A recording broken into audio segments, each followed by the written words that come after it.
How you doing? I'm here. It's Monday, Morning Night Live, Metal Monday, of course, and I had a great weekend, Father's Day weekend. I'll tell you a little bit about that. Some sanity in the world of sports. You probably already heard, but I'm going to talk about it anyway.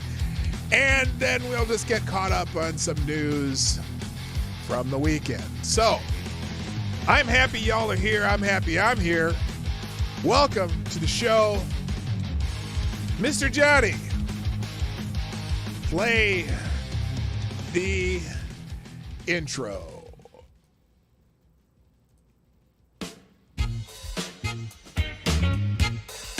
Ladies and gentlemen, coming to you live from the Lucky Dog Studio in a hidden location somewhere in the upper Midwest of the United States of America, it's a brother making his own way but with all the wrong opinions. Welcome to the Morning Night Live with your host, yours truly, P. Dog Night. And stop the music. Good morning, everybody. Welcome to the Morning Night Live. I'm your host, Marty, also known as P-Dog Night on the internet.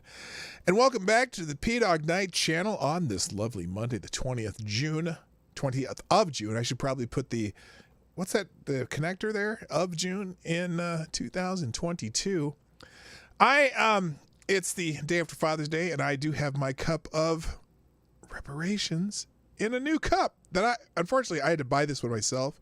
But the only reason I bought it myself is because I don't know that anyone would have seen this cup. This was like one of those, I was going through TJ Maxx, like Amber Heard. You know, Amber Heard got caught shopping in a TJ Maxx over the weekend. Then they somehow, TMZ got a picture of her shopping at TJ Maxx. Now, I don't know how TMZ ended up in front of TJ Maxx. I can't imagine that the stars hang out at TJ Maxx that much. You know, I don't know that there's a TJ Maxx on Rodeo Drive. I don't know that there's, but somehow TMZ found Amber Heard shopping at TJ Maxx with her sister.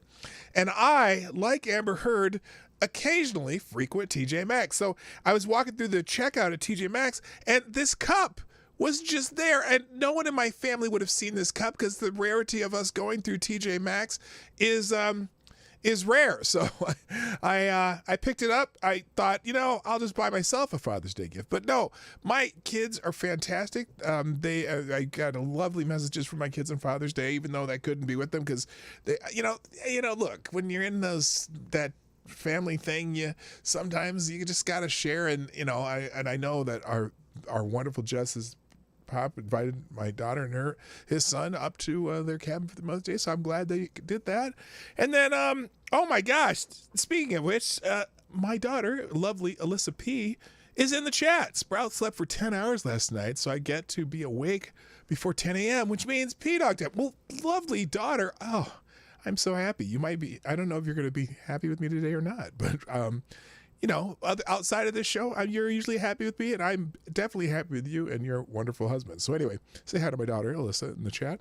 Anyway, and then my son's in Denver, whatever. So he sent me a nice little gift, and the daughter and I are going to get together with some other family members to celebrate with the other part because, they went up with his dad, and that's fine, cool. So anyway, in country, what's TJ Maxx? TJ Maxx is like... Okay, how do you describe TJ Maxx? TJ Maxx is a store that sometimes buys lots of goods from higher end stores, and they kind of sell them like stuff that's gone out of, season or whatever, or, excess goods, and they package them up pretty nice in a store that, you can get some nice stuff there. Sometimes you can find some really good stuff. Sometimes you'd find, just weird stuff. But anyway, I love going there to buy kitchen stuff because you can buy kitchen items there at a lot cheaper than you'd get them, at a department store or something like that. And they mark them down because they're getting the extra supply or overstock or whatever. And sometimes I will buy, it's a great place to buy bath soap, for example. Body wash or whatever, or certain things that you can just get there, and I like going there because you get them, or belts. I've never bought in the last, let's say at least the last 30 years, every belt I've bought at TJ Maxx, because instead of paying $50 for a Perry Ellis belt or whatever reversal belt, you can get it for $12.99 at TJ Maxx, even though it's a couple years old. Belts are belts. They don't go out of style. They're just friggin' belts. So you buy a belt at TJ Maxx and, that's it. So anyway, I was at TJ Maxx and I found this fantastic cup. Grandpa established 2022. I'm like, damn, I know no one in my family's going to see that cup, and I want that cup even if they don't get it for me, so I went and bought it for myself. So that's about the cup. I'm really going on too long about that. Anyway, so so for Father's Day, Lady Boomer and I, seeing that the kids had other things going on, and I'm cool with that. My kids are great. I don't care. We decided that we were going to go. We didn't do it. Obviously, we didn't do a trail stop stream yesterday. Instead, we went to Northfield, Minnesota. And we went and we said, okay, let's find a nice breakfast spot. So I just looked it up on Yelp. And there was a place called the Ole. Now, it says O-L-E. Most people would say the Ole store, right? I think it was called was that what it's called? The Ole store? It was the Ole store, right? And we thought, we kept calling it the Ole store, like the old, because it looks like an old, it was originally a country store, right? In Northfield, Minnesota, probably where you went and bought your supplies if you went into town and bought supplies, right? But they've turned it into a nice little restaurant right near the St. Olaf campus, which is a college here in Northfield, Minnesota, and had a wonderful breakfast. And then we went down to a little state park just south of there and checked out a waterfall that we'd seen a year before, but it was a year before when there was a drought, so there was just this little trickle in the waterfall. And we went down there and said, well, it's a lot. There's been a lot more rain and stuff. It's probably actually flowing pretty nice. And we went down there and we were correct. It was flowing pretty nice. Lady Boomer and I are into waterfalls. And then let's see. Then what else did we do? We went to a little brewery in Dundas, Minnesota that we frequent every now and then. And then we came back and hung out in the swimming pool. So it was a wonderful day. It was a nice, relaxed day. It was 95 freaking degrees. It was, we got down to the state park about 11 or 11:30 in the morning, and it was already like 85, and it was the heat was rising quickly. So we took, and it's about a little more than a quarter mile hike from the part of the park where you go in and to the waterfall, but it was just not that far. So we went down this hill and then we had to walk back up, and it was a good day. It was a fantastic day. So anyway, that was my Father's Day. Happy Father's Day to any of you who happen to be fathers too. It's the greatest thing, and especially when you have great kids like I do. And now a great granddaughter, not a great separate word, granddaughter, not a great granddaughter, a granddaughter who's lovely and very excited. So anyway, let's say good morning to everyone in the chat, and we'll get into the show. We're going to talk about how sanity has prevailed finally in the world of sports. But before I do that, let's say good morning to the people in the chat. So first in the chat today, our good friend Tyler Alexander being it first, who gets the bell if it works. Hey, it worked. Look at that. Congratulations, Tyler Alexander. You get the bell. Also, good morning, Maddie. Maddie and Ronan, we're going to meet we're going to meet us for a trail stop stream one of these days. Maddie, when you come to the trail stop stream, Lou, the owner of the bar, has said that if the first time you come to join us for the trail stop stream, he will buy your breakfast and your first beverage of choice. So we will, but Maddie and you and I will make arrangements for that, because I got to make sure that we're there. And also, good morning to Advocatus Dabley, Cabler's in the house. Good morning to Rotten Corpse, also Fox P2, Jeffrey Russell Jr., Judafine, nice to have you back. Also, good morning to I already said Keebler. My favorite Canadian Jaeger ponies in the house. Nice to see you. Also, good morning to Chicago Mike. The chef is in the house. Hate Camel's in the house. One of the original viewers of the Morning Night Live. Good morning, Somnambule Nation. Simon Wolfwood. Alyssa P., my lovely daughter. How you doing, honey? Also, good morning, Black Hebrew Israelite. That's right. Also, good morning to Zan Wild, welcome back. Nice to see you again. Also, now I'm just got to scroll down because it's these are the people who got the notification a little later. Would be Man Squatch, what's up? Asia Research Directorate. This is Kyle. What up, Kyle? Who says hello, chat people, and Pete. Well, hello to you too, sir. And infamous one, and I think that's everybody so far. If anyone shows up, I will try to keep tabs on who's coming into the room. 27 people here, 16 likes. Hit the like button, share the stream, share the stream, share the stream. Before, during, and after the stream, click that little button, share the stream. Did I say share the stream yet? Share the damn stream. And if you want to sponsor the show, you can do that at pdognight.live. I'll read your messages just like super chats, or you can do super chats if you don't mind giving Susan 30%. There's a couple other ways to sponsor the show down in the description down below. And if you're here on a replay, put a comment in the comment section. All right, enough of the shill. Let's get into the news. Now, I saw this morning when I was at work. I was in a whatchamacallit. I was in a on a break, and in the break room, I saw this story, and I didn't realize it happened. Apparently, this came out yesterday. The governing body for swimming, the international governing body for swimming, is called FINA, which stands for, what is it? Fédération Internationale Natation, or something like that, because it's in French. So natation, I believe, is swimming. Alyssa, did I say that right? I'm just curious. Wait, let me look that up again, because I may have butchered that. Swimming in French. We'll go Natation. I think it's natation. Did I say that right, Alyssa? Anyway, hello, Trippy. What's up? Good morning, CNN Sucks, the most redundant name on the internet. Anyway, the international body for swimming has decided to defer to science instead of feelings. And I have nothing against Ms. Thomas, but they have decided to restrict transgender women from swimming in elite swimming competitions based on science. Swimming's governing body, FINA, on Sunday voted to restrict the participation of transgender athletes in elite world competitions and create a working group to establish an open category for them in some events as part of its new policy. The new policy, which takes effect Monday, will require transgender competitors to have completed their transition by age 12. Now you know me, I have a problem with that. And that's going to be tough in the United States because there's states that are restricting that, as they should, in my personal opinion. But it's what the scientists are saying, that if you transition after the start of puberty, you have an advantage, which is unfair. James Pierce, the spokesman for FINA President Hussein Al-Masalam, told the Associated Press they are not saying everyone should transition by age 11. That's ridiculous. You can't transition by that age in most countries, and hopefully you wouldn't be encouraged to. Basically, what they're saying is that it is not feasible for people who have transitioned to compete without having a they didn't say distinct, an advantage.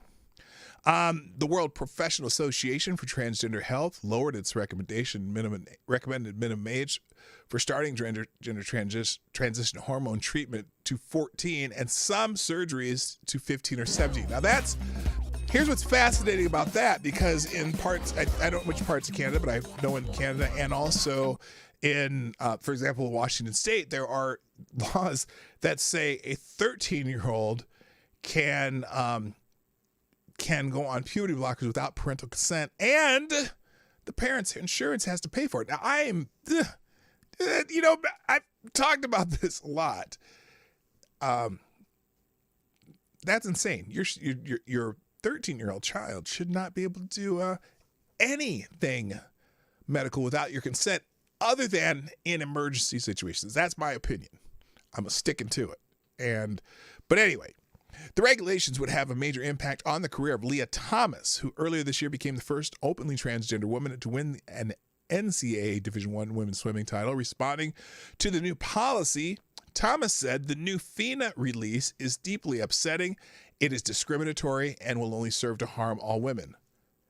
False. It won't harm any women. It will not harm a single woman.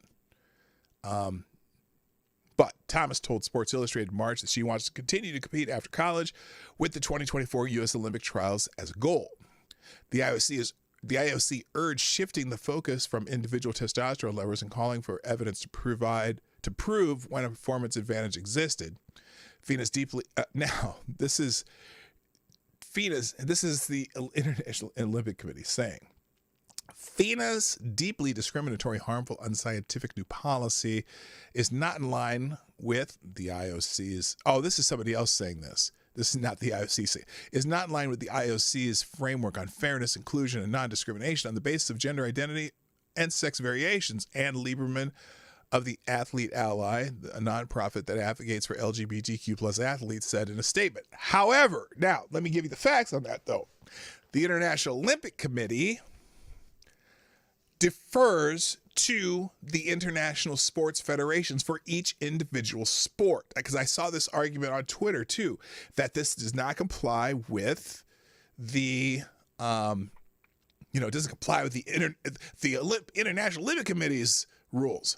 That is false. They defer to each international federation that governs each individual sports that are within the Olympics. So, unless they make a change in how they do things in the International Olympic Committee, they will defer to FINA on this particular topic. Now, real quick, let me take care of this super chat. Thank you, Chicago Mike, the first sponsor of the show today. I appreciate you.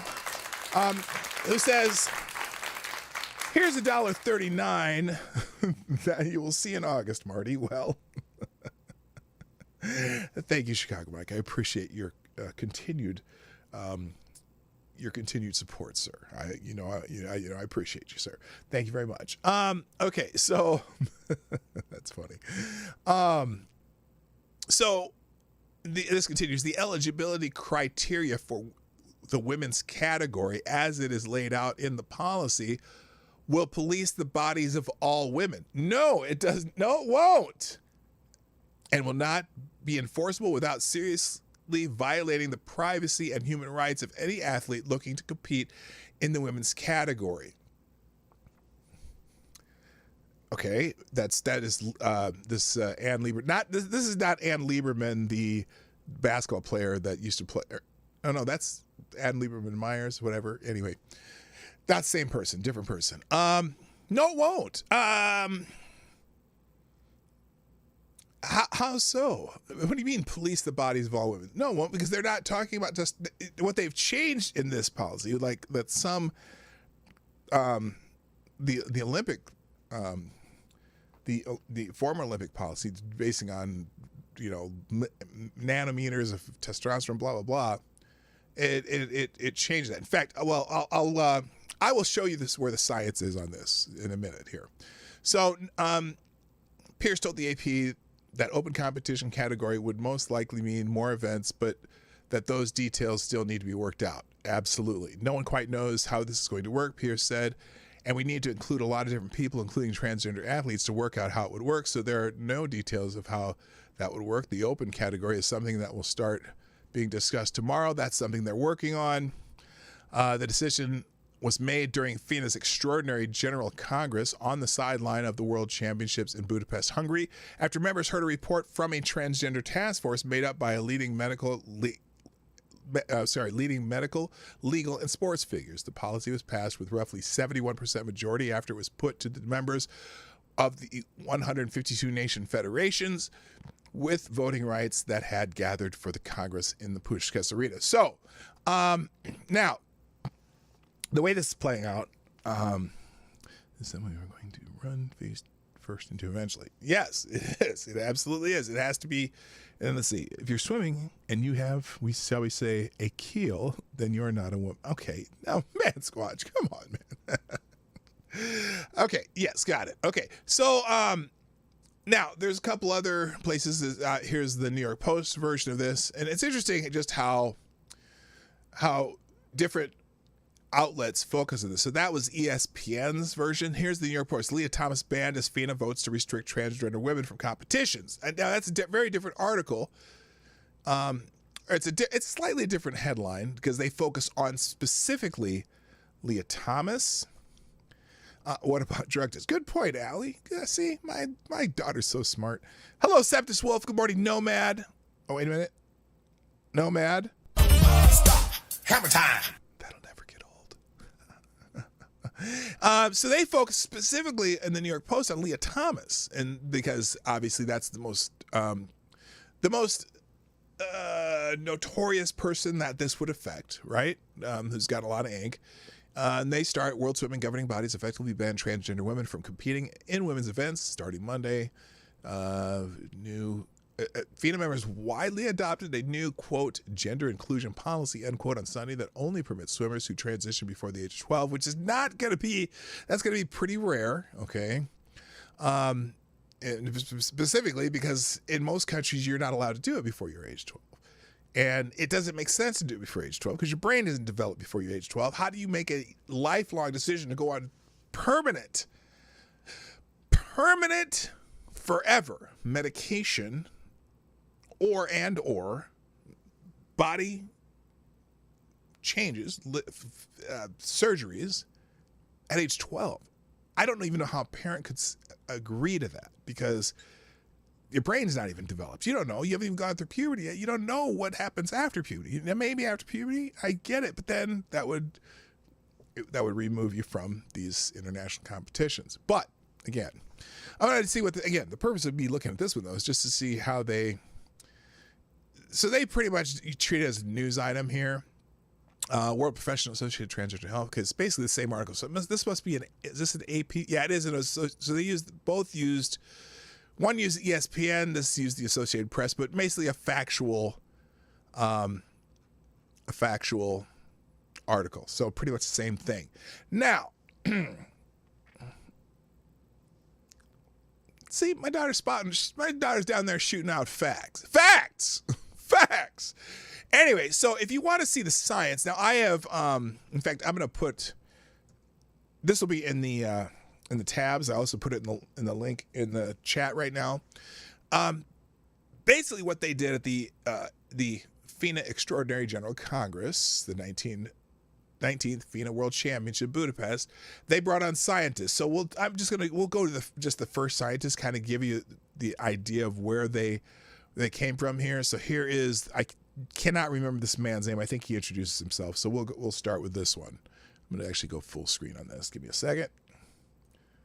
There we go. All right, let's listen to just the first scientist on this. Hello, my name is Mike Joyner. And I'm a physician scientist interested in human performance. For the last 40 years, I have studied the physiological determinants of performance, including the influence of biological sex and age on these factors. Based on our data, and that from scientists throughout the world, there are 5 key factors to consider relevant to sex differences and the effects of testosterone and male puberty on human performance. First, in sports that are determined by speed, strength, and endurance, elite performances diverge in boys and girls at puberty and are clearly evident by age 12. Now, I'm going to stop for a second. As many of you know, I spent a lot of time working as a coach in multiple sports, mostly basketball, but multiple sports. And it's something especially a youth sports coach. I've run a youth sports football program. I coached both boys and girls in multiple sports.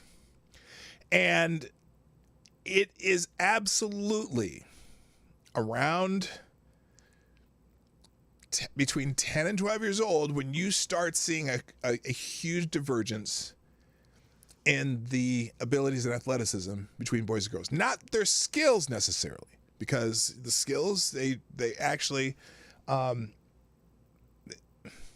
they're comparable, but the athleticism and physical aspects of boys and girls change dramatically during that time. And having coached both boys and girls, I have just seen it in real time, in real life. And as far as I've coached elite teams and I've coached just, in-house teams, and it's not even close. Around 10 years old, the 4th and 5th grade boys teams start to where if you're going to want to scrimmage with a girls team, you'd have to scrimmage a team at least 2 to 3 years older. And that's just because of the athleticism, the speed and explosiveness of kids. And it's obviously that puberty age that starts to do it. So it's not, should be a no-brainer for anyone who coaches sports or have coached kids especially. This divergence is caused by the marked increase in circulating testosterone seen in boys at puberty in conjunction with the Y chromosome. Second, in swimming, by age... Wait a minute, Alyssa, you're sounding awfully based here. How dare a straight white male comment on his expert field?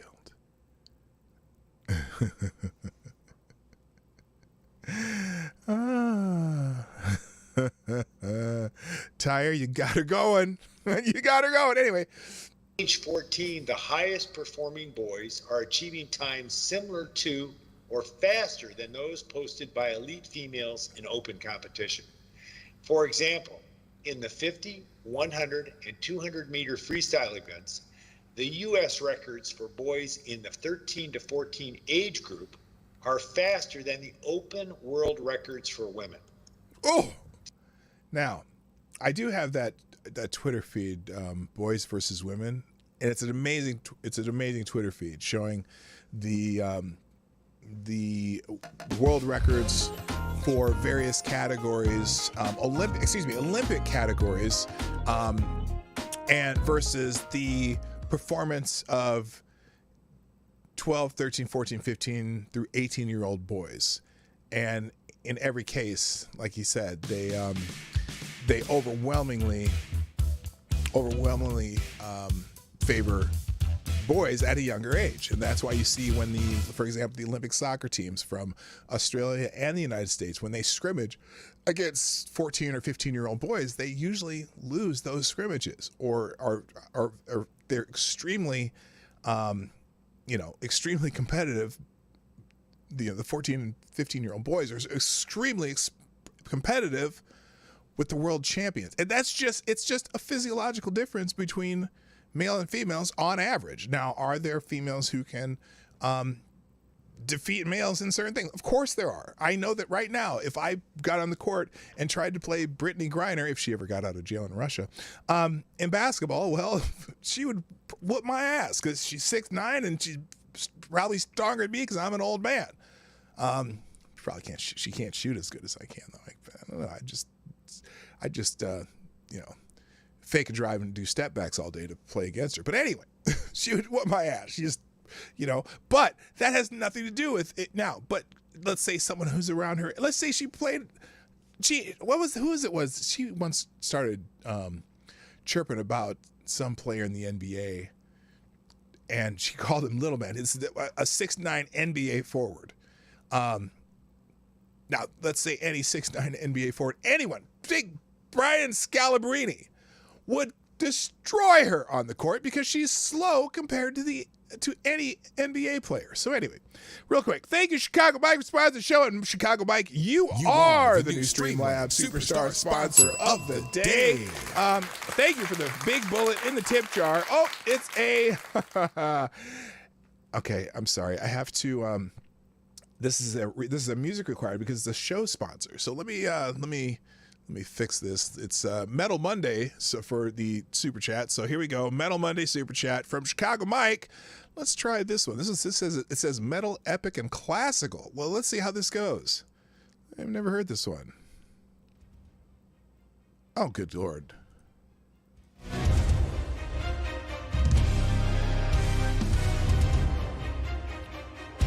Thank you, Chicago Mike. Today's show is sponsored by Taylor Lorenz's School of Journalism. If you want to be a journalist who does not take responsibility for your mistakes, I should probably turn that down a little bit. Who does not take responsibility for your... I'll start over. Today's show is sponsored by Taylor Lorenz's School of Journalism. If you want to be a journalist who does not take responsibility for your mistakes, then play the victim when someone calls you out, then visit us at the Taylor Lorenz School of Journalism. Thank you, Chicago Mike, for sponsoring the show. Stop the music. Fantastic. Well done, Mike. That is great. And if you haven't seen over the weekend, Taylor Lorenz is trending again because of something. If I get to that, I'll talk about that too. All right. And also thank you, John Migda, for sponsoring the show. Dropped us $5 in this tip jar with no message. But if you want to drop a message in the regular chat, John, I will. I'll read it there or whatever. But thank you so much for sponsoring the show. You are a great American. All right. Thank you again. Oh. Wait, what happened there? Oh, shoot. I messed up. I didn't reset it, so it says John Migda is the superstar sponsor. Well, right now, Chicago Mike's the superstar sponsor of the day. I can't fix that now because I forgot to reset it. Anyway. All right. Let's see. Let's move on here. So look, I'm not going to listen to this guy too much longer, but let's listen to it a little longer. Third, Because they have several scientists that testified during this, but this is just one example. Actually, I'm not going to play any more of this. Clearly, if you'd like to, I will have a link in the chat. In the description down below at the end of the show where I update the link. I have this set up to play right as the scientists start going, but it's almost a 3.5 hour conference. But when you click the link, it'll go straight to this guy, and then there's like 3 or 4 different scientists and people who testify, and then they vote, whatever. But they did vote like 71% vote to restrict that. So anyway, also another sponsor. Thank you, Johnny Two Fingers.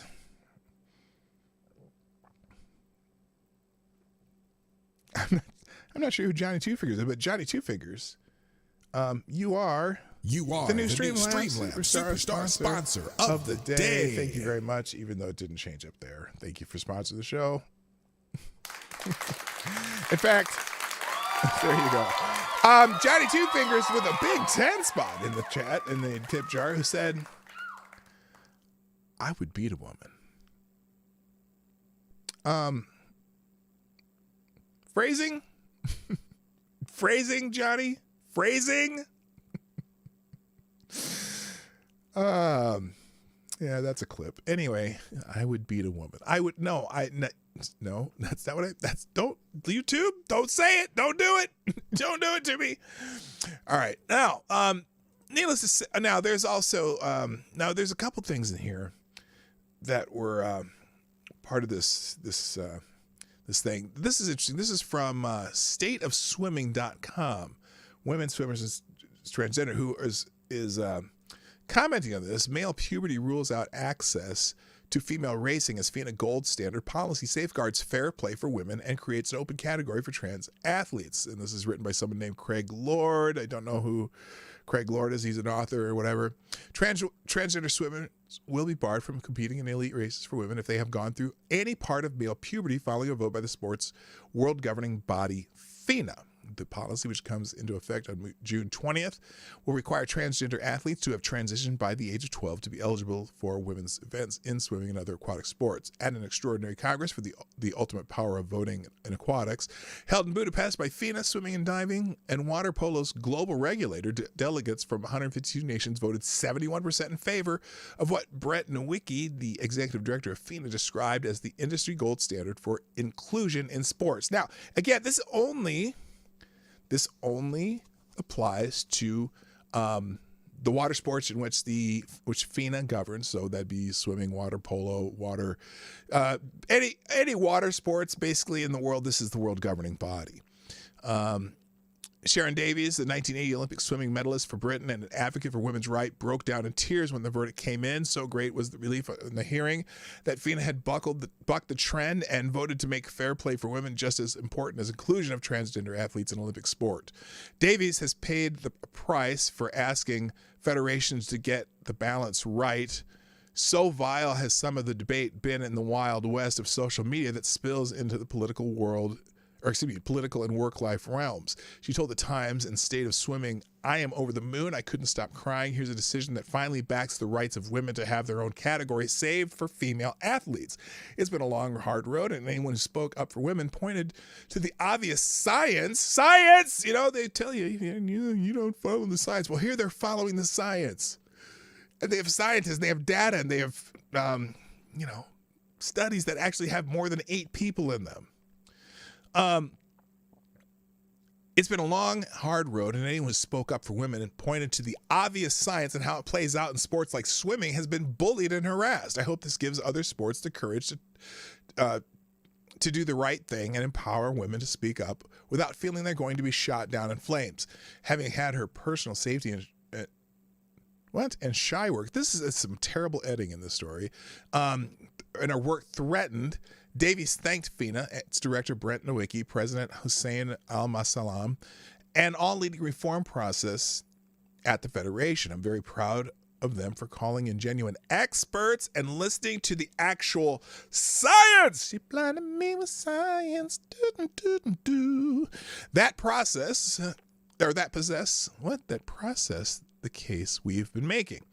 They've done the science, asked the athletes and coaches, and stood up for fair sport for females. Swimming will always welcome everyone, no matter how you identify, but fairness is the cornerstone of sports. True. She hoped that other federations who listened to lobby groups and made decisions that ignore the science and base their policies on emotions would think again. Well, it is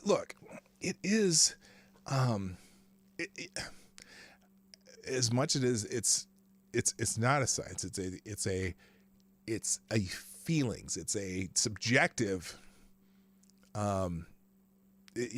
always talk about how it's so subjectively defines people by their feelings and not by physiology. And look, I don't care. I've said it before. I don't care how people view themselves and how they want to be treated and whatever. But when it comes to things that have actually a physiological or scientific reason for things like in sports, people have to understand that, well, who said it best? I think it was Mick Jagger, actually, who said it best. You can't always get what you want. Too soon? I don't know. Anyway, the policy would not have kept Leah Thomas from racing the National Collegiate Athletic Association competition this year. Thomas made headlines around the world in March when, at the end of a controversial winter racing season, she became the first transgender athlete to win an American college title. The NCAA could have adopted new USA swimming rules to bar Thomas, but opted against doing so. Yeah, see, that's just it. The NCAA wasn't even following U.S. swimming rules. Similarly, it is independent from FINA and could choose to allow transgender women into the female races in the future. However, Thomas, who has expressed a wish to race in the United States in the Olympic Games in Paris, will no longer be able to compete in women's swimming at an international or national level. After hearing that, Thomas saw no issue in racing in the women's category at the U.S. trials in 2024 in search of a place on the U.S. team for the Paris Olympics. Nancy Huskard-Makar, triple Olympic swimming champion of 1984, who later became an advocate for women's sport and championed Title IX rules in the United States that made it illegal to discriminate against women in sport and in provisions of women's sport at U.S. colleges and universities, said, quote, "I affirm who Leah wants to be for all of her life, whether it's employment, the classroom, or any place else. But when it comes to sports is not based on identity. It is based on biology." And I always change that word to physiology.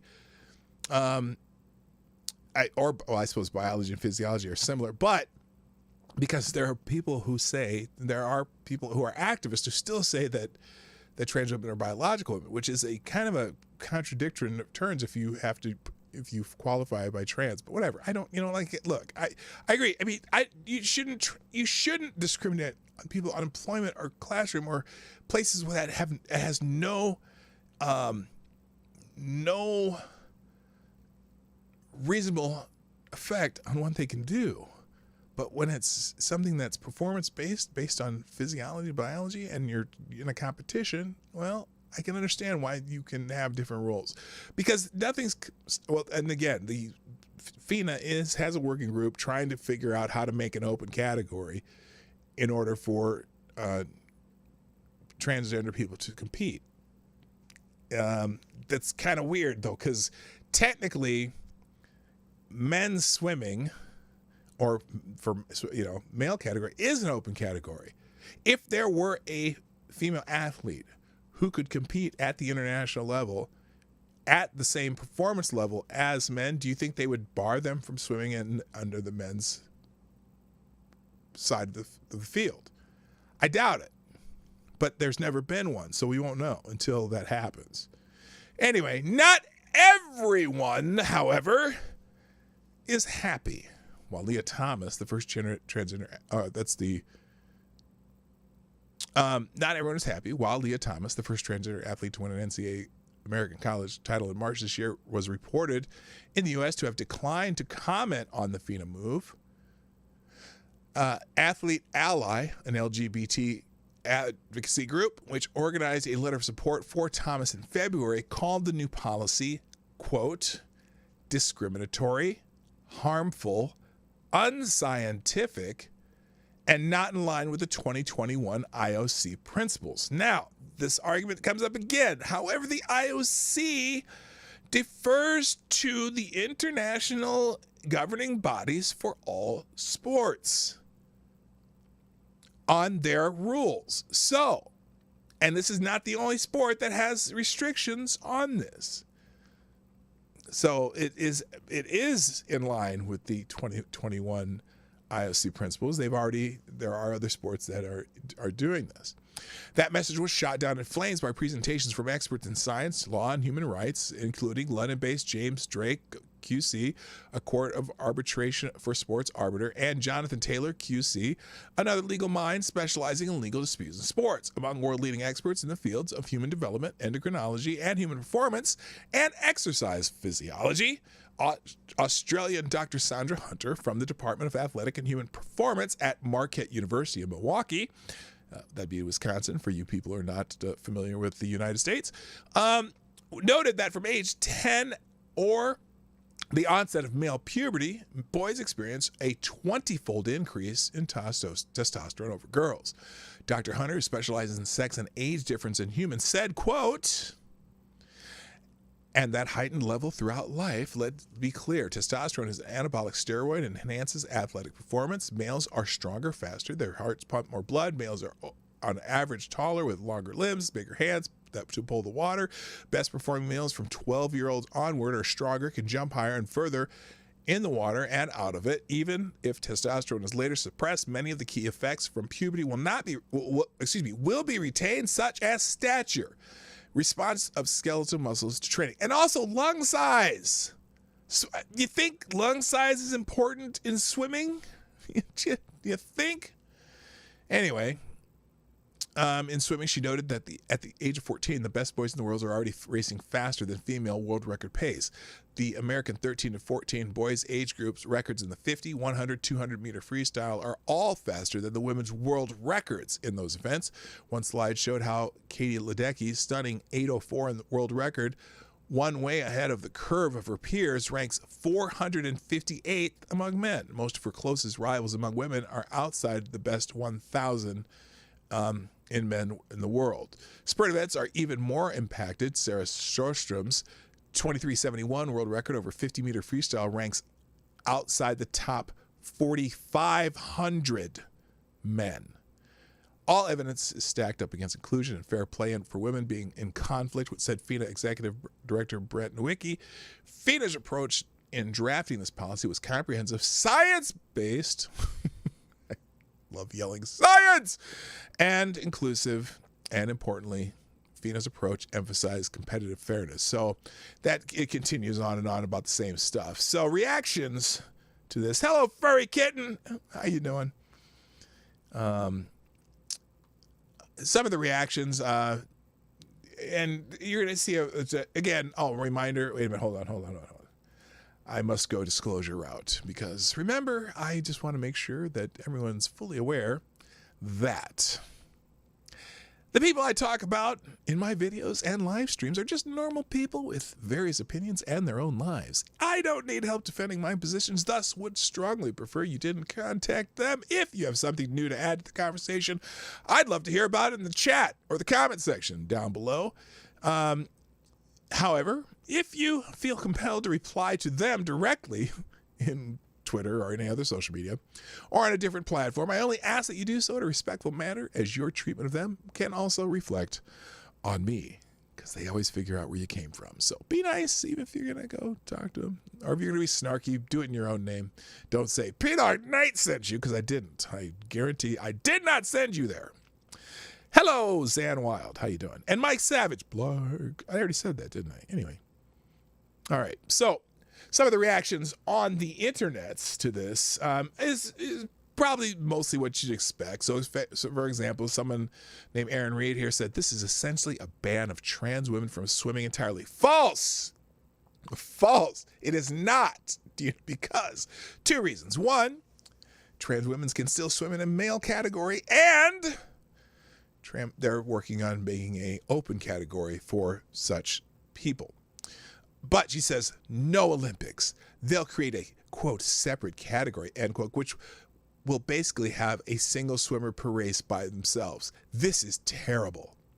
And the requisite, this is inconsistent with IOC rules and there must be swift repercussions. False. It is not, because IOC defers to the international governing bodies of each separate sport that they have. Now, obviously there's going to be memes. Apparently, Thanos was involved in this meme. However, this meme should be considered misinformation, because if you can see that, I don't know if you can see the picture there. This meme actually should be considered misinformation. Who can tell me why in the chat? Well, I can't wait because it take too long. Because the NCAA will not, unless the NCAA defers to FINA, which they not necessarily do, because they didn't defer to the United States Olympic Committee on this. Or no, wait, not USA Swimming. I'm sorry. So Leah Thomas would not be eliminated from there, and they're not gonna change any awards for it. But the meme is humorous at best. Other people, What the Trans is a trans activist. Swimming Authority votes to ban trans women from swimming events because they are trans and didn't transition fully before they were 12. Evil. Now remember, in some ways. So I was in a space the other day talking where people were talking about how the ideology, trans ideology, is becoming a religion. Well, this is an interesting thing here. So it's calling it evil. Interesting. Now you would think that. Here's I guess maybe it's something I don't understand. Anyway, she says trans people's presence is never a problem. Believing and acting like it is dangerous bigotry.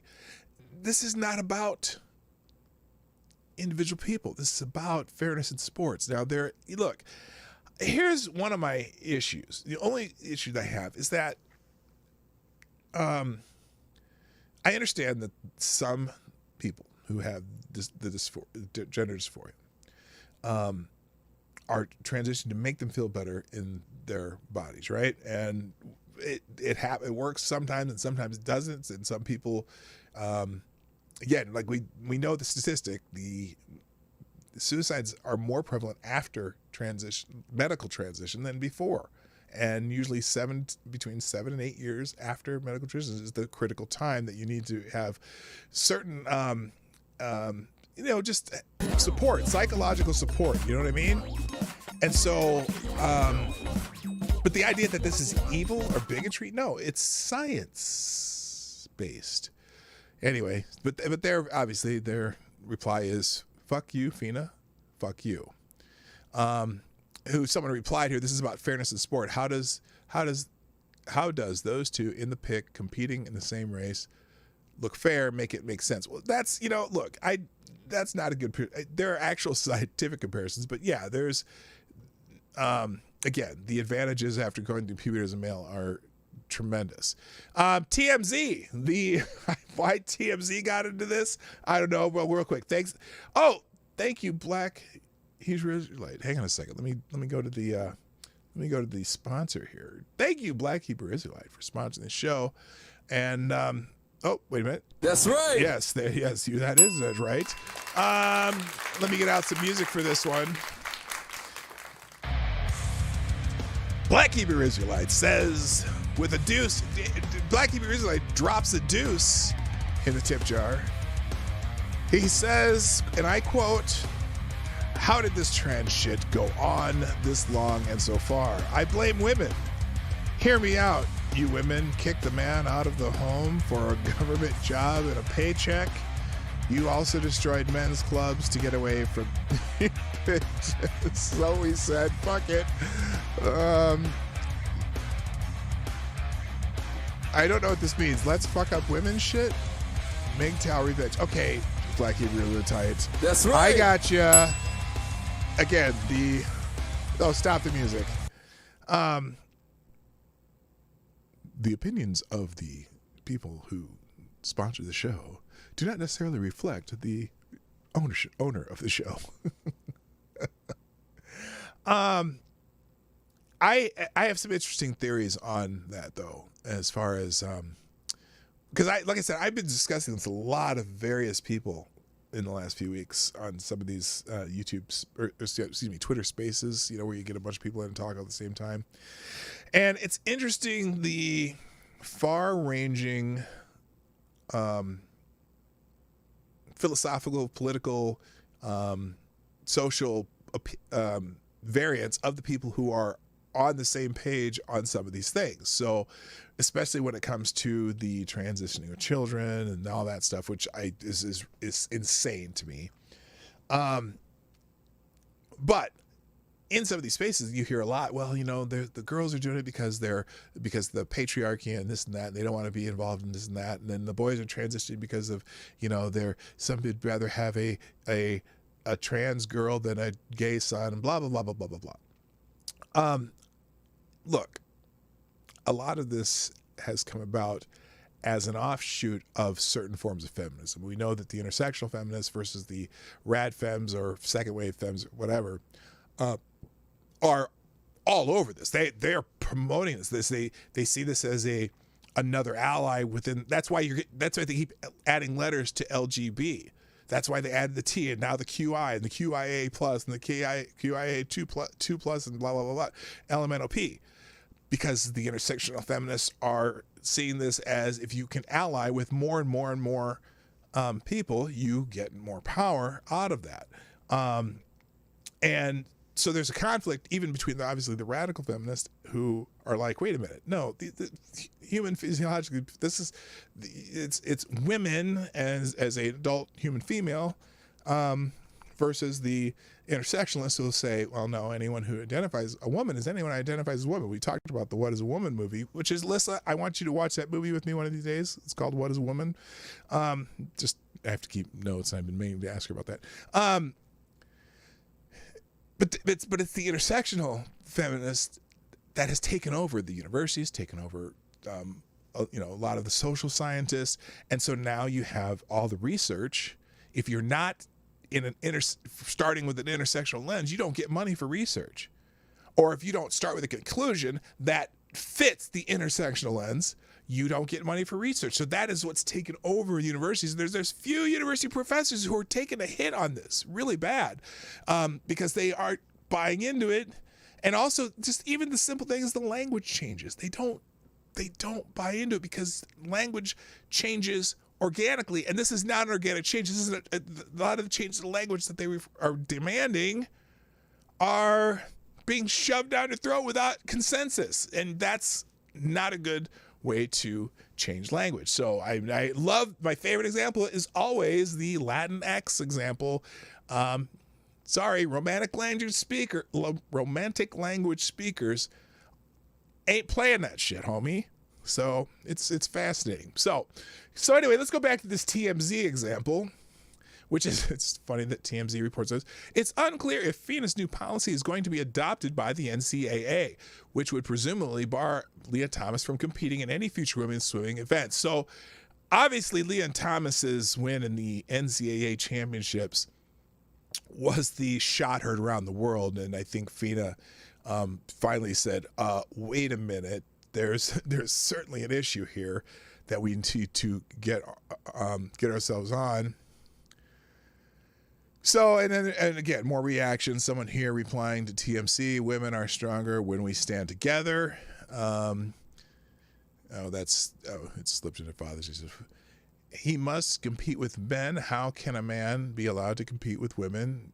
Yet Caster Semenya is a woman, but can't compete with women. Well, that's because Caster Semenya, the world class 800 runner, they didn't know about her intersex condition until a doctor who understood what that might be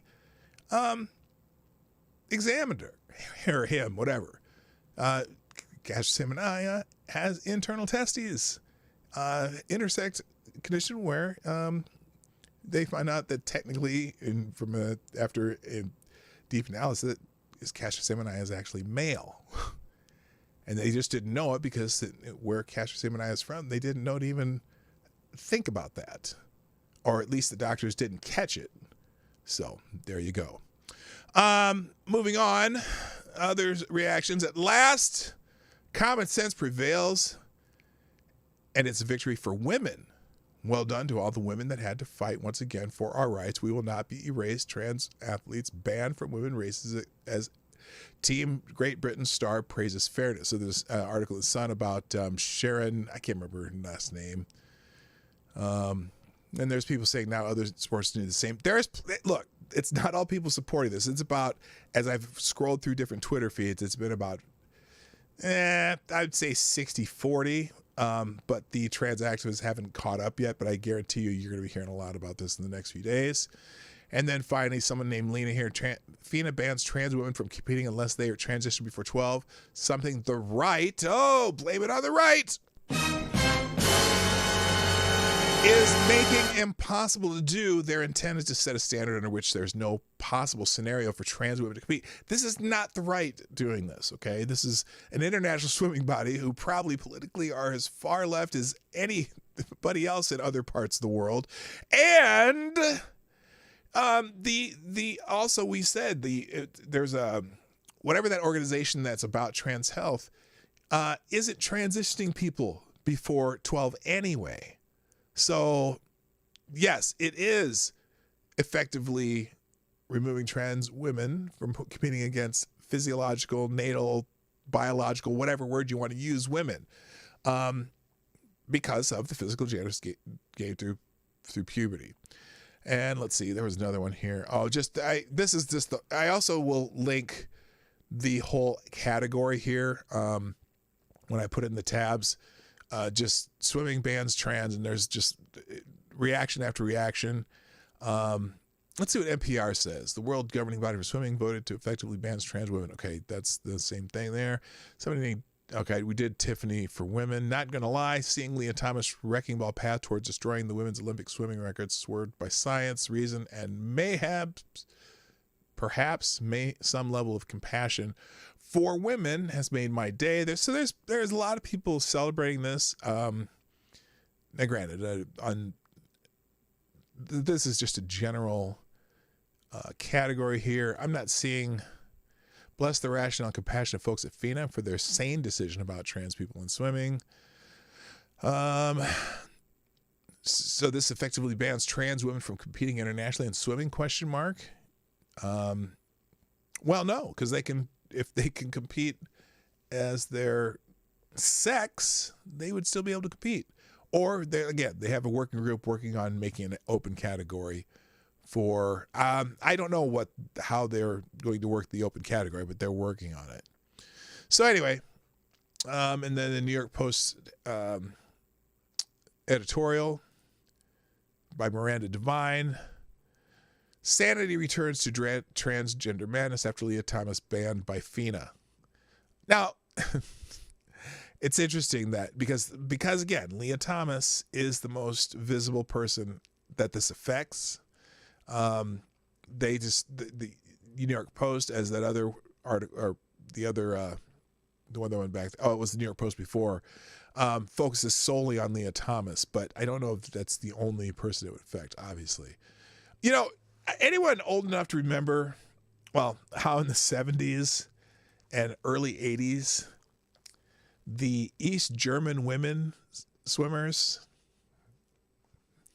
I didn't finish the sentence because I didn't start the sentence correctly. But anyone remember the East German women swimmers from like the the 76, 80, well, not 80 because we didn't participate in the 84.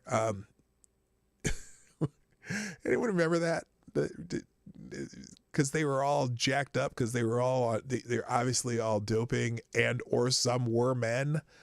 And they finally banned the East Germans for a period of time. Now, granted, the East Germans there were no longer East Germans after the 84 Olympics. Maybe, was it before? Yeah, it was after. East Germany didn't exist anymore. But, yeah, they were, I should probably show you some pictures, but there were a lot of, there was a lot of Leah Thomas looking hoes on that team. Anyway, he said hoes. I can't believe it.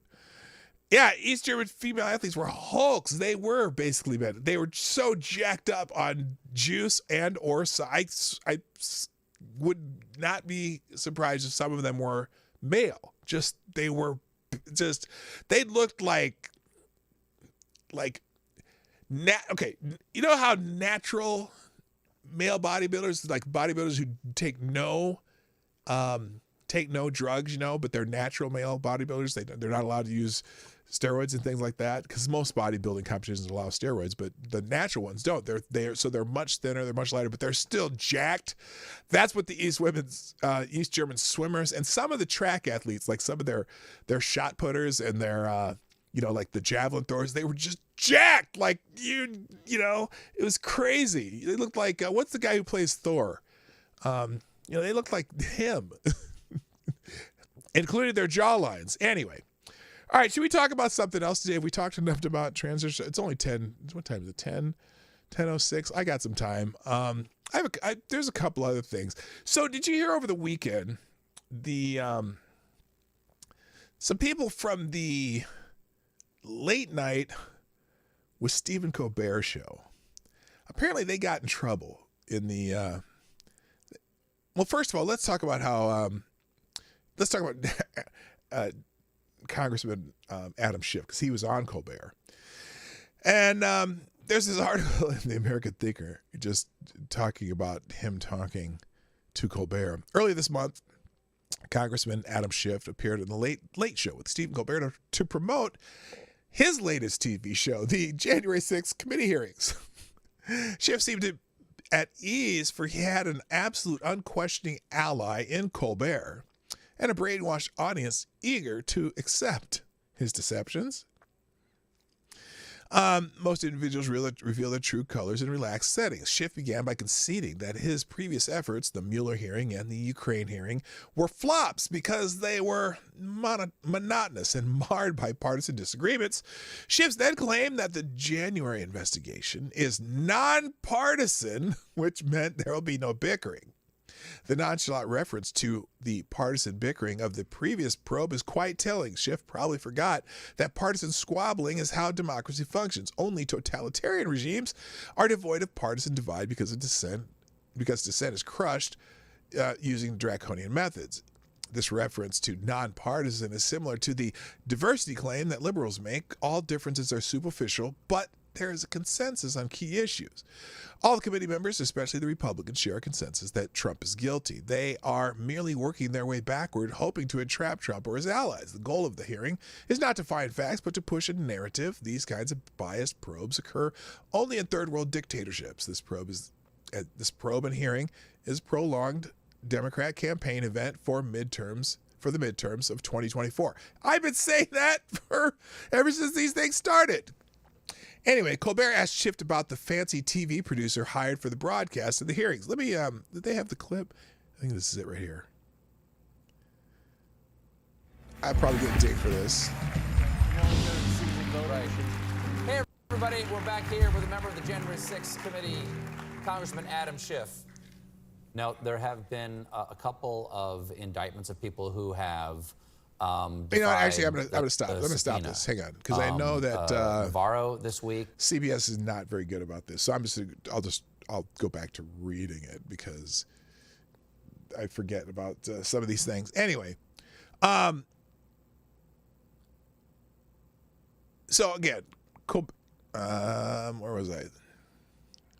Sorry, I need a producer. Colbert asked Schiff about the fancy TV producer because they hired this producer, right? Because this thing's all a show. And especially, you know what was really bad is when Zoe Lofgren on the, I think it was the second day, and she was the one doing the question. She was so, like, there was a teleprompter, like, you're sitting here, she's sitting here, and the teleprompter's, like, down there, right? And the whole time she's just reading it right off the teleprompter. She's not asking questions. She just, and it's like, and here's the clip, this clip number 6 whatever, blah, blah, blah. And she would name the number of the clips and everything that she wasn't even supposed to read. And it was just so sad. But anyway, let me get back to this sentence. Colbert asked, let's put this back. There we go. There we go. Colbert asked Schiff about the fancy TV producer hired for the broadcast of the hearings. Schiff complained that unlike the Watergate hearings during the 70s, TV channels no longer broadcast such hearings live, and audiences don't watch hearings for prolonged periods of time. Yeah, because it's boring as fuck. But he is wrong. Some 20 million people, which is a sizable audience in today's times, tuned in to watch the Schiff show. But they rapidly gave up, and perhaps upon deducing the partisan motives of the committee and the fact they had nothing new to reveal, which is the other thing. They keep saying, oh, we're going to show you some new footage from January 6th, blah, blah, blah, blah. And then they show their little montage, because it's not new footage. They're showing montages of the worst things that happened. Well, we've seen all the worst things that happen because that's all we've ever seen on the news. They don't show you when the people are in there talking to the police. The police are saying, okay, if you come in here, you have to be nice and not touch anything. And they're like, okay, hey, we have to be nice. We have to be quiet, blah, blah, blah. And then the police just let them in. They didn't show that part. They didn't show them just milling around taking selfies. They didn't show, a lot of things, So anyway, Schiff was actually lamenting that the Democrats no longer have a monopoly over narratives. People have a myriad of outlets to discover facts. No longer are the words of the New York Times or a partisan committee treated like the God's truth. And that is fantastic.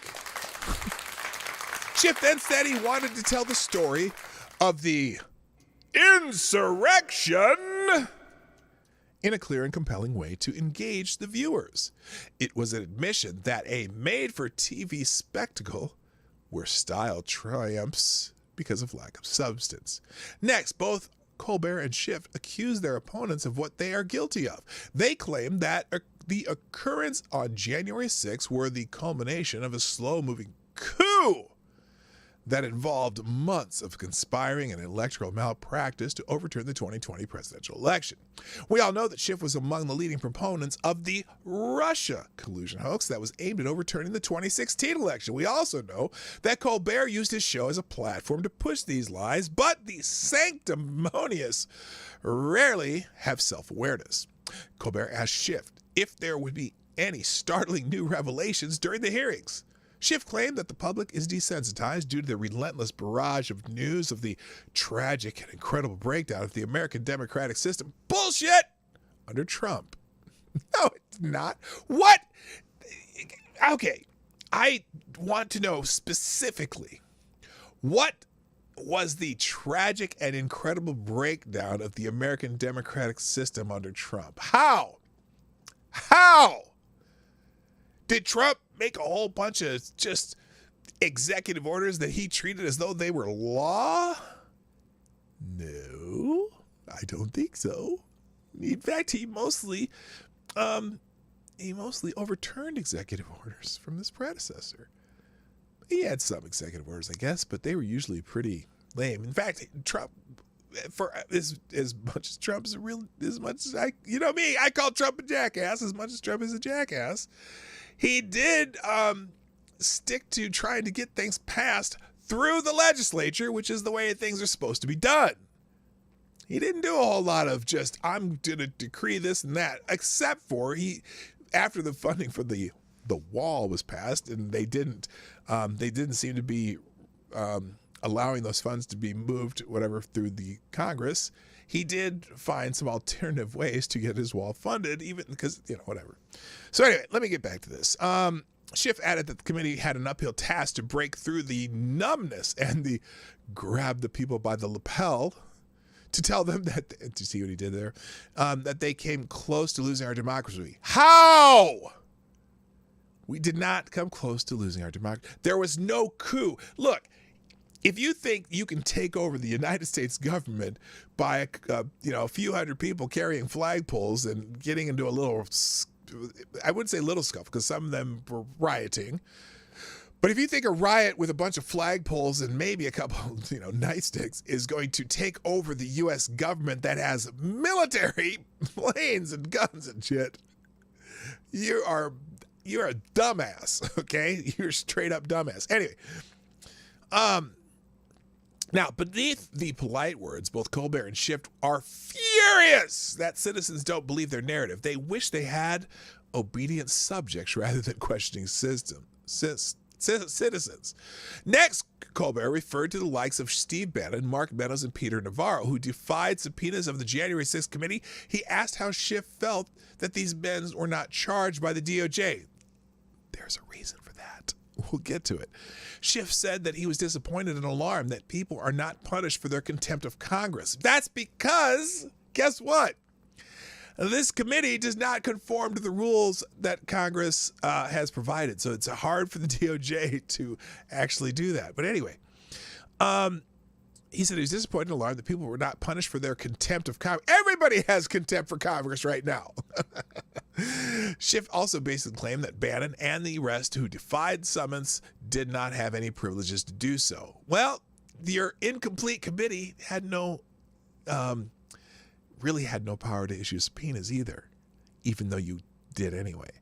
Perhaps Schiff's lamentation didn't fall on deaf ears. A few days back, the DOJ actually arrested Peter Navarro, who was taken away from a flight before the public in handcuffs and leg irons like a career criminal. That's the other thing. They make such a show when they arrest people, and it's funny how there just happens to be cameras there waiting for it.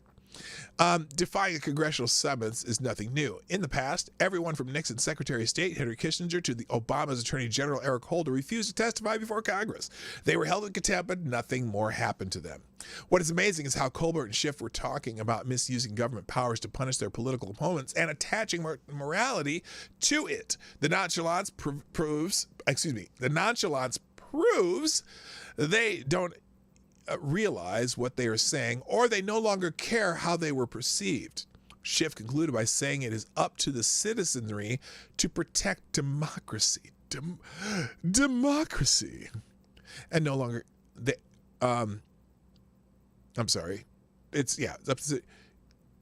Schiff concluded by saying it's up to the citizen to protect democracy. This was Schiff almost saying, quote, vote Democrat to protect our democracy. It was also Schiff admitting that the committee had nothing. There was an undercurrent of helplessness in the conversation, as if both men knew that they have no case from their elaborate hearings or extravaganza. But they have to continue with the charade. The occurrence of January 6th came from a protest that went overboard. It is unclear how many covert operatives, such as Ray Epps. Who is Ray Epps? Anyway, had infiltrated the protest to encourage protesters to run riot and enter the Capitol building as Congress was in session. It is also unclear if other covert operatives infiltrated the protest to cause violence. The protesters were unarmed, and the Capitol Police did very little to either prevent them from entering the building or evict them out of the building. This was not an insurrection. It was a case of trespassing, identical to what Stephen Colbert's staff members were arrested for a few days back. We'll get to that. There was no threat to democracy on January 6, 2021. The only threat to democracy was in 2017 when Democrats led a baseless probe to overturn the 2016 election. During the Mueller probe, government agencies were misused to persecute political opponents, and the media was an active proponent of and even a participant in that big lie. The Democrats also conducted 2 baseless impeachments when the Russian collusion hoax failed. This January 6th probe is merely a continuance of that trend. Back then, the goal was to force Trump out of office. The goal now is to prevent him from running in 2024, which look, he can decide that or not. I've told you, if he ends up being the nominee, I would probably vote for him especially over Biden or Harris, but I'd prefer another candidate because his baggage, he just has that baggage. And I wish he did, because I think his policy, his governing, what he did as far as following what he said he would do, and whether you like what he said he'd do or not, he did what he said he would do. And so there's that. Anyway, they realize it's been a failure in governance. Under Biden, the U.S. has suffered on many fronts. There's a 40-year high inflation, surging gas prices, and a supply chain crisis. The border is open, which causes an influx of migrants, human trafficking, and smuggling of illicit drugs. Foreign policy is characterized by massive failures such as that of the Afghanistan pullout. The Democrats have neither uttered perfunctory words of concern for the suffering people, nor have they offered any solutions. They realize that exaggerations, lies, phony probes, and staged hearings are their only chance to regain power. They probably forget the famous Lincoln quote that you can fool all of the people some of the time and some of the people all of the time, but you cannot fool all of the people all of the time. So that's the article there. I didn't mean to read the whole thing, but it got interesting. I couldn't stop. Now, speaking of Colbert's crew, the U.S. Capitol Police arrested Stephen Colbert's crew at the House office building, and they were charged with illegal entry. I'm sure you heard about this. The U.S. Capitol arrested a group of staffers with CBS The Late Show with Stephen Colbert after they allegedly illegally entered the U.S. House of Representatives office building on Thursday night. According to Fox News, a group of 7 people were arrested in the Longworth office building after being escorted out of the January 6th committee hearing earlier in the day because they did not have proper press credentials, according to sources. The same group resurfaced later on Thursday night after the Capitol complex was closed to public visitors, and Fox News is told they took videos and pictures around the offices of 2 Republican members of Congress, Minority Leader Kevin McCarthy and Representative Lauren Boebert. Senior source in the U.S. House of Representatives told Fox News that 7 individuals associated with the Colbert Show were arrested. So, now, I'm sure you heard about this, right? Well, Tucker Carlson has chimed in, and he knows what should be done with the Colbert staffers arrested at the Capitol. I think there's the clip. I mean, this is classic almost Tucker. beyond belief. But just before this show aired, we learned that last night producers for Stephen Colbert's show on CBS committed insurrection at the United States Capitol. Insurrection. Adam Schiff, the congressman from I'm sorry. who spent the last year and a half telling you that unauthorized violations of Capitol space are a coup.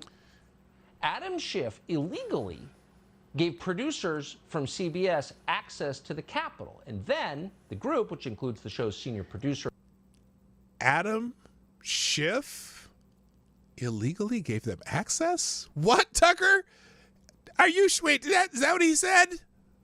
Adam Schiff illegally gave producers from CBS access to the Capitol. And Insurrection! Then the group, which includes the show's senior producer, a director, a comedian, and a writer, remained in the Longworth House office building after hours. And the point of them being there was for them to harass sitting members of Congress. Marjorie Taylor Greene, Lauren Boebert. U.S. Capitol Police say they got a call about a disturbance at about 8:30 p.m. They told us, quote, responding officers observed 7 individuals unescorted and without congressional ID in a 6th-floor hallway. Officers then arrested them and charged them with unlawful entry into the Capitol what should we complex. do with them, now, that's Tucker? the exact same charge What should we that do many with them? January 6th defendants face. We'll just get right to it. It is likely that some members of Stephen Colbert's team will be held in solitary confinement for a year and a half without being charged. Why? Because this is an insurrection. And That's actually, the joking precedent aside, set. how could they not be held for a year and a half in solitary confinement without being charged? Because the precedent is in place.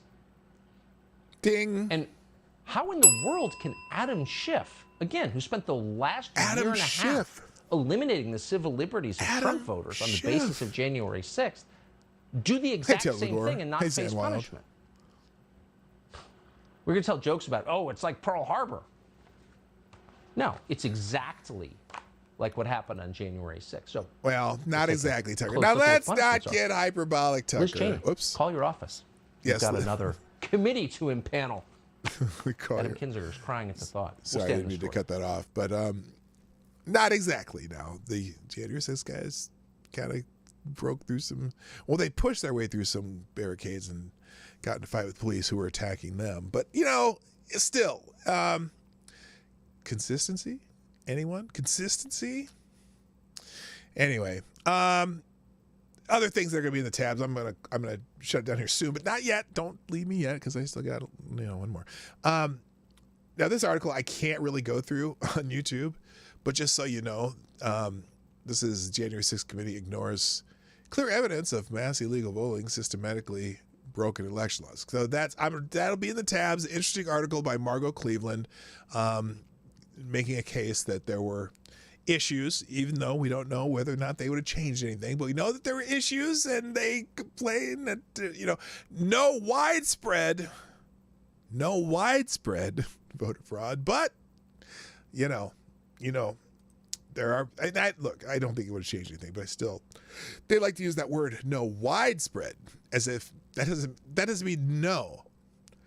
That doesn't mean there wasn't any. I'm speaking in code. Let's move on. Now, and then finally, here's the legal analyst from CNN. This is CNN. Some CNN legal analysts are throwing cold waters on charging Trump for January 6th. Now, I know that's what everyone who hates the guy with the funny hair are hoping for. But two lawyers told CNN's New Day host Brianna Keilar and John Berman Friday morning that securing charges against former President Donald Trump could be difficult. Daniel Goldman, former House Impeachment Counsel, and Jeffrey Toobin, the masturbator extraordinaire, and CNN legal analyst, no, not analyst, analyst. Don't be tubing on video. Anyway, explained that prosecutors would need to gather facts about Trump's actions and comments in order to determine what charges to file. I think just as a matter of well, let's see. How long is this clip? How long is the clip here? Oh, well, the clip has commercials. Okay, shit. Take Xfinity with you. An Xfinity commercial. Let me see. How long is the clip? Nope, another commercial. God, stop the commercials. That's why I usually try to do these on YouTube. But this is the embedded Daily Caller clip, and they like ads. Hang on. All right, let's see how long this clip is. It is. Oh no, we're not going 8:50. Ask them to. Nope, we're not throw doing 8 out minutes 50 the seconds. If electoral- you want to watch the clip, it's in the article. But anyway, Daniel Goldman, former House. Okay, so that I just think as a matter of prosecutorial discretion, you can't charge the president of the United States with trying to overturn an election where he is acting in public, where he has constitutional authority to tell Mike Pence what to do, Toobin said.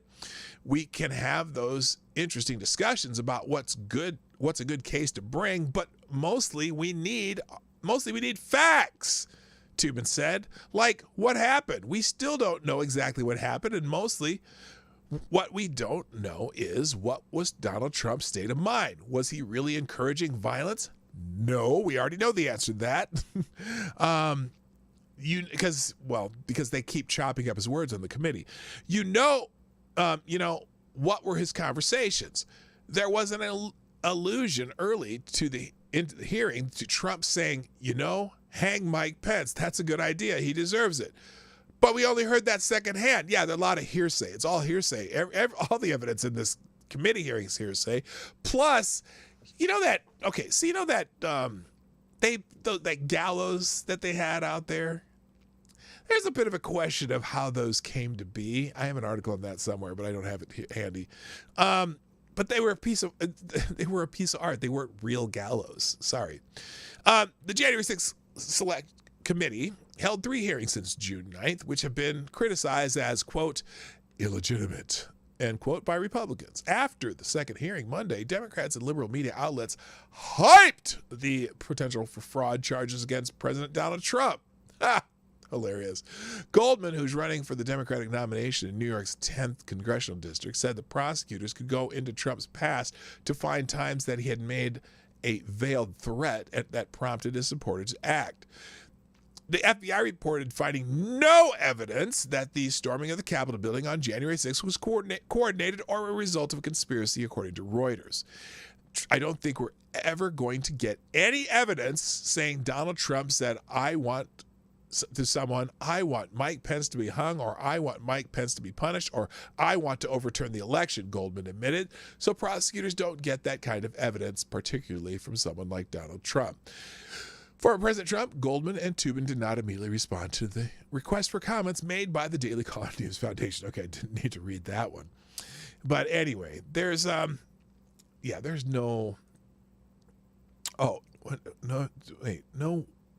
what's it say?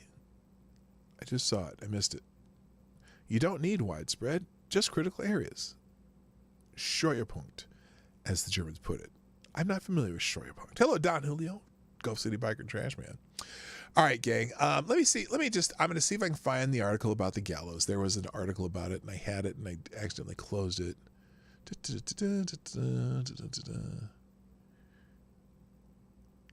Oh, Kinzinger slams his own party over letter threatening his family. That's interesting. I'll put that in the tabs. You know what? That's it. That's all I got. Ladies and gentlemen, that's the show for today. Do me a favor while you're listening, while you're here, while you're with me right now. If you've been here for a while and you haven't hit the like button, this would be a really good time to do it because the show's winding down. Now, I need to remind you that all of the stuff that we've seen on this screen today, the screen where I'm sitting, because I move it, and I put the other stuff where I'm sitting, and I go up there, right? Everything that you've seen on this screen today, I will have in a single link in the description down below. I'll update that link while the outro is playing, and then during the outro, I'll just type into the chat, hey, it's updated. So if you don't want to wait until later today and come back and try to remember what it was, just go to the second paragraph of the description down below, and it'll be there by the end of before I click this thing off. It will be there for you because I do that. Steuerpunkt means center of gravity. As such, a pressure point that causes maximum effect. Well, thank you, Mike Savage, for translating that. I'm just starting to freshen up my German because I'm going to be in Budapest, and then along the Danube River on the border of Austria and Czechoslovakia, or Czech Republic now, and then going to Regensburg, Germany in September. We're going to do one of those river cruise things. So I'm going to brush up on my German because most of our time spent off the boat will be in Austria and or Germany. So anyway, I just thought I'd throw that out there. Ladies and gentlemen, this is it for today. Thank you so much for being here at the Morning Night Live. As you know, you can help the show by hitting the like button and sharing the stream. If you share the stream before, during, or after the stream, maybe other people see it and they say, hey, we kind of like that. Then you'll have more people to talk to in the chat. We're looking forward to that. And again, we're in Project 10,000. I'm going to start bringing guests on a lot more. I figured out that Fridays don't always work for people, so I'm just going to randomly have guests on this show more often, and we'll see if we can, bring a few new people to our audience. Also, thank you for sponsoring the show today to the people who are able to do that, which includes, what's today? Today's this day. Okay.